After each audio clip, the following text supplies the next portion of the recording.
Apa kabar sahabat BDKA yang dikasihi Tuhan Yesus? Berharap kita semua dalam keadaan baik seperti halnya keluarga Berham di sini. Hari ini Berham ajak teman-teman sekali lagi melihat kemuliaan Tuhan melalui kisah yang tertulis dalam Bilangan pasal 22 sampai 24, yaitu tentang Allah mengontrol lidah manusia. Secara spesifik tentang apa yang dikatakan oleh Bileam. Apakah sahabat BDKA sudah pernah mendengar apa yang terjadi antara Balak, Bileam, dan orang Israel? Ayo duduk yang manis dan mendengarkan penjelasan hambanya. Shalom anak-anak semuanya, mari kita sama-sama berdoa. Bapa dalam sorga, kami bersyukur dan berterima kasih kepadamu. Sungguh Tuhan itu baik atas hidup kami. Tuhan senantiasa menolong kami, melindungi kami dari mara bahaya apapun yang ada di sekitar kami.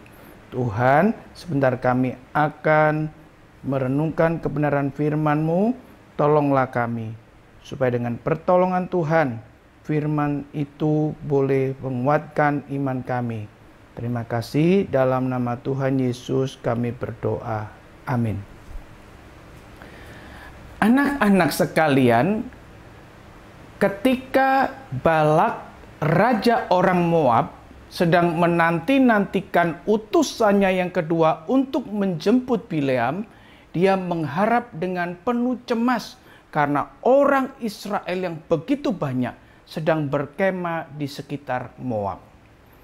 Nah, tak lama kemudian Balak mendengar bahwa utusannya tersebut yang menjemput Bileam sudah mendekati daripada kota Moab, dan Balak segera menyongsong atau menyambut kedatangan Bileam dan utusannya itu.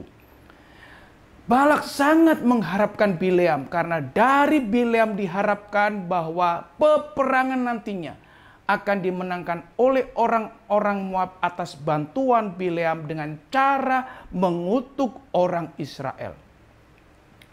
Dan ketika Balak bertemu dengan Bileam di kota Moab di sebelah timur daripada sungai Arnon, maka Balak berkata kepada Bileam, "Kenapa pada yang lalu kau tidak datang kemari? Apakah kau anggap aku tidak sanggup membayar dirimu?" Maka Bileam menjawab kepada Balak, "Ini aku sudah datang, tetapi aku akan selalu mengucapkan apa yang Allah taruh di dalam lidahku atau dalam mulutku, itulah yang kuucapkan atau kulakukan." Anak-anak sekalian, maka Balak mengajak Bileam untuk ke satu tempat di mana Bileam untuk bermalam. Dan keesokan harinya, maka Balak mengajak kepada Bileam untuk pergi ke beberapa tempat. Nah, anak-anak sekalian, apa tujuan daripada Balak untuk mengajak Bileam ke beberapa tempat? Tidak lain adalah untuk mengutuk orang-orang Israel. Saya akan jelaskan supaya tidak mengulang-ulang pada berikutnya. Kepada setiap tempat yang didatangi oleh Balak dan Bileam, selalu Bileam meminta untuk menyediakan kurban dan mendirikan mezbah, yaitu 7 lembu jantan dan 7 domba jantan. Kenapa harus seperti itu? Bileam mengharapkan dengan pemberian semacam itu, Tuhan berpihak kepada Bileam, Tuhan berpihak kepada Balak untuk berhasil mengutuk orang-orang Israel. Ini adalah cara-cara orang-orang kafir. Nah, mari kita lihat perjalanan berikutnya. Pertama kali Balak mengajak Bileam untuk ke satu tempat puncak yang bernama Puncak Baal. Di situ Bileam diperlihatkan pada orang-orang Israel yang hanya bisa mampu dipandang sebagian kecil saja. Maka di situ diharapkan oleh Balak, Bileam mengutuki orang-orang Israel. Tetapi ternyata bukan kutuk yang keluar dari mulut Bileam, tetapi berkat yang keluar dari mulut Bileam. Saya tidak sebutkan secara rinci, kalian bisa membacanya di Alkitab. Tetapi akibat daripada Bileam tidak mengutuki orang Israel, sebaliknya memberkati orang Israel, Balak menjadi jengkel.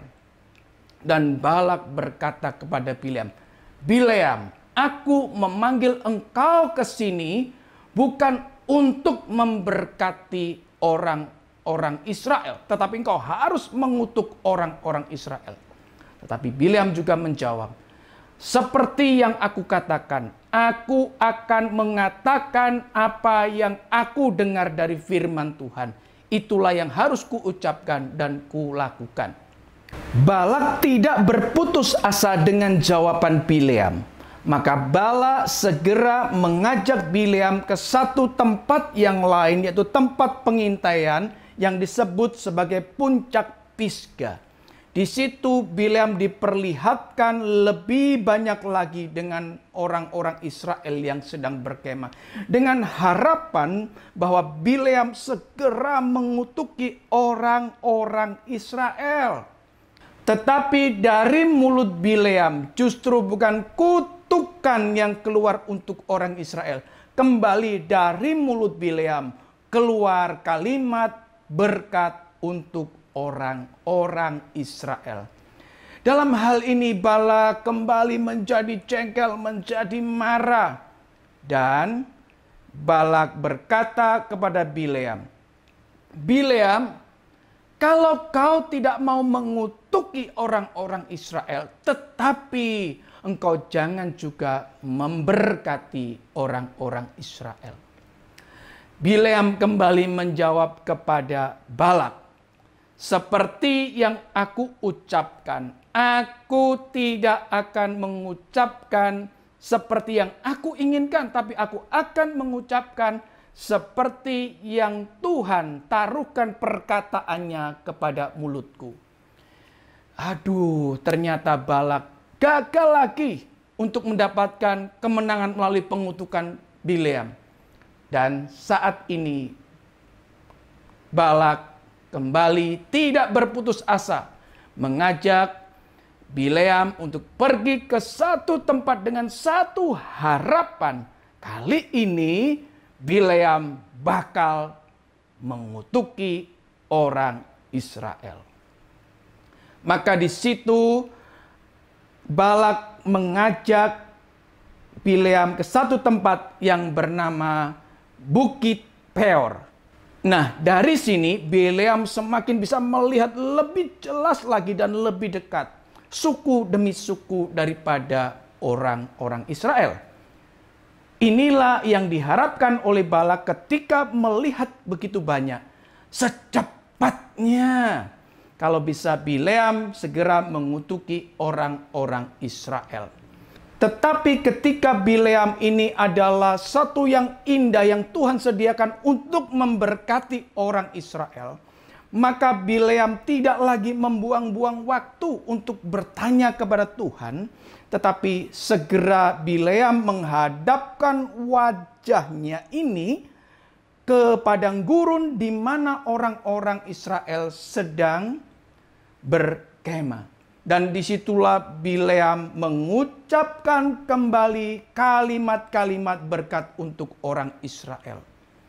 Dan pada waktu yang ketiga ini, amarah Balak memuncak.